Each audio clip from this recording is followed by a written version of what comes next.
There is currently a growing concern for well-being of women and girls who become victims of terrorism in the country.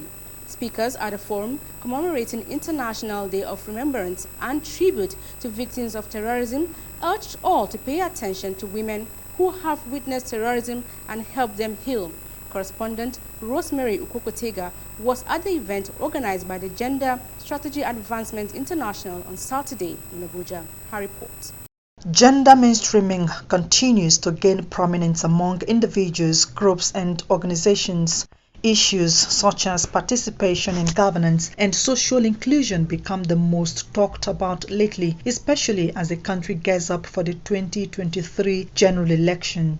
At a one-day event tagged Women for Peace, Culture and Arts exhibition in commemoration of this year's International Day of Remembrance and Tribute to Victims of Terrorism, which held on August 21, speakers including wife of Bauchi State Governor and former Minister of the Federal Capital Territory, Hajia Aisha Bala Mohammed, and former Permanent Secretary, Ministry of Women Affairs, Ambassador Tonia Ekpa, underscored the need to aid the healing of women and girls who have been victims of insecurity in the country to ensure their confidence in participating in social life, especially politics.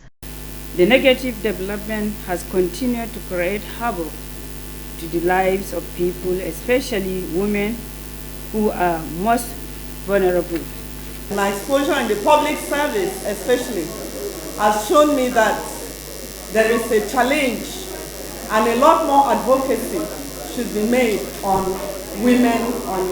As long as we continue to look at women as victims and we do not see them as survivors and leaders, we'll continue to assume that women only receive things that happen to them, but they do not drive change. Organizers of the event believe art has the therapeutic capacity to help women heal of terrorism experience and integrate into the society. If you look at the strategy of the federal government, even with their resolution on the coin operations under the UN Security Council, there are over 98% male participation, but very few women participation.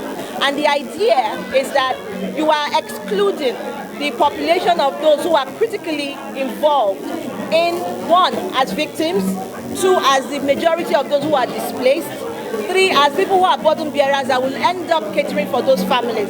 And then number four, they are the most important intelligent network. So it's important that we stretch the frontiers of possibilities to cater and also to include all genders at levels of leadership and political participation. Highlights of the event were the official launch of the organization's baseline report for women's participation in politics from 1999 till date and the auctioning of some pieces of craft by a woman from the Durumi IDP camp and other women.